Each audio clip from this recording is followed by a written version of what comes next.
In a city in the future, there lived a young boy who loved adventure. However, the city was a dangerous place and he had to stay inside. So, this young boy's sister would always suggest to him to read books. She said in these books there were amazing worlds to explore, adventures that you could experience safely. But books were boring. They weren't filled with amazing worlds, they were filled with dull words. The boy tried to read books but couldn't get into them. He couldn't find the magic that his sister found in them.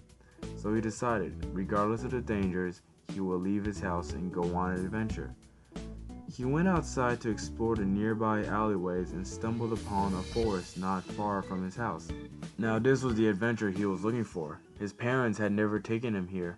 This was his first time seeing the forest.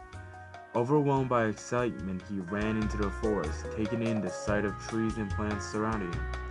However, before he realized it, he had gone too deep into the forest and was lost. He began to wander around, trying to find his way out. However, within moments, he steps onto a patch of land that collapsed beneath him. He ends up in a dimly lit corridor. Before fear overcame him, he was engrossed by his own exhilaration. This was truly an adventure for him. He began to walk down one side of the corridor and stumbled upon a library.